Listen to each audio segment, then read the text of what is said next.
very strongly that, to a large extent, we know what it is that we need to do. What I'm hoping for, I guess it's more of a prayer than anything else, is that somehow or another we can get this country to have the will to do what it is that they need to do. I mean, for example, we know what we need to do in terms of early intervention. We know what kind of supports that we need to provide for families in poverty. We know what we can do in terms of helping children to develop more adaptive behaviors. When you say, excuse me, that we don't put the supports in school. Even more important, I'm in the schools a lot, and I see a lot of bodies in the schools. But what I don't see are a lot of people who are trained to do what it is that we need to do.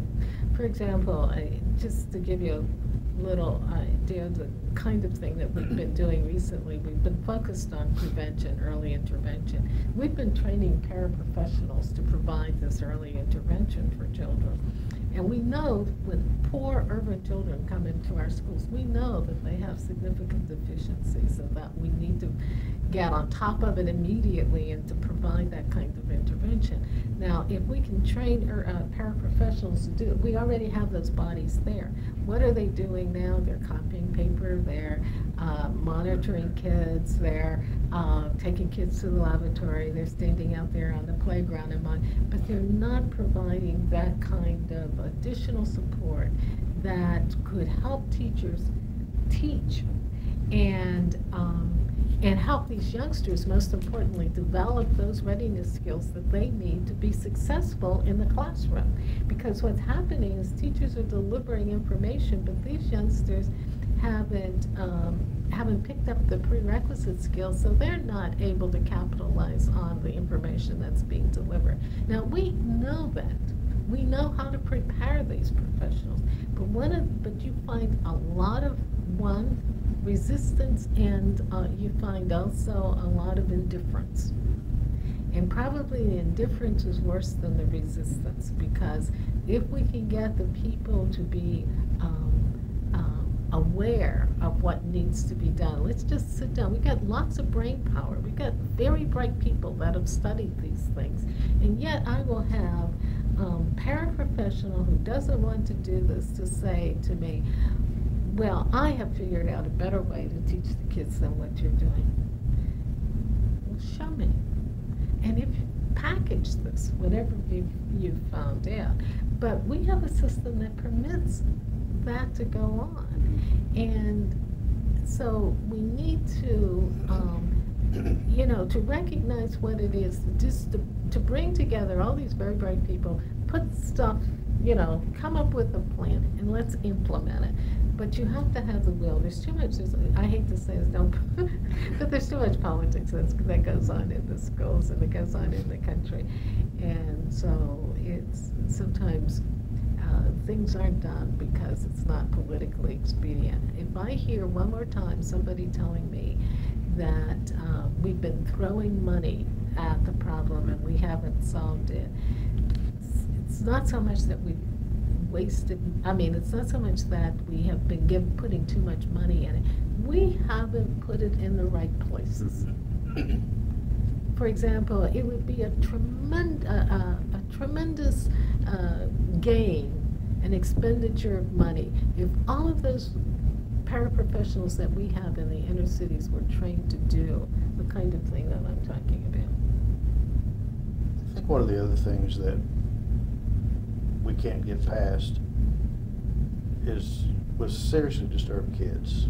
We've got to, the schools can't be, we can't be the answer. And yet, we know that and we preach collaboration. Look at all the federal RFPs. We talk about partnering and collaboration. And yet, as long as money follows agencies instead of following kids, we're probably never going to get off a dead center. And I've seen a school or two like this where they've brought in all of the different services right into the school. Make it one wing of the school. You've got probation officers, you've got child welfare workers, and those folk all there.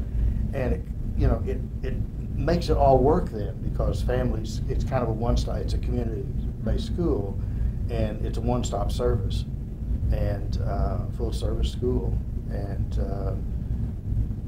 people know where to go.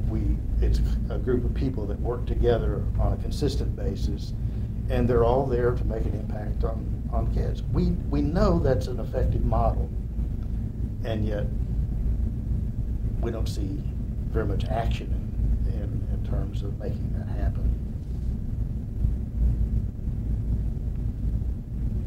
We are spending a lot of money, but again, I'm not sure it's going in the right directions. Let's see, I think we've been talking about greatest positive and greatest negative impact. What do you see in the future? And I guess you've begun to address some of that too, or at least speculate about what might be desirable in the future, but what do you see in the future of the field of emotional and behavioral disorders specifically? I don't know. I've thought about this quite a little bit, but I don't know what the future is. Ideally, if we could continue and accelerate the training of some really positive training for people to work with these kind of kids, and build in systems in schools so that they don't, as soon as they leave training programs, they don't forget everything they were taught. Then we probably could see some long-term effects of the outcomes for kids. I'm a little discouraged when I look at the federal government and its role that it's got with our kids. I think the money's going to be drying up. A few years ago, I really had a lot of excitement thinking that probably there's going to be some new initiatives with juvenile justice kids and trying to get down to the bottom, brass tacks in terms of providing services for those kids too. But those seem to be kind of swept under the rugs, at least from where I sit. So I don't know. Whether the future's bright or whether it's dim, I'm not sure. It's kind of, part of it has to do, I think, with the waves of the political scene, and right now it ain't a pretty scene. So, I don't know. Tough question. Yeah, Gwen, I'm sure you got the answer. No, I don't. I'm sitting here trying to think, how can I be positive?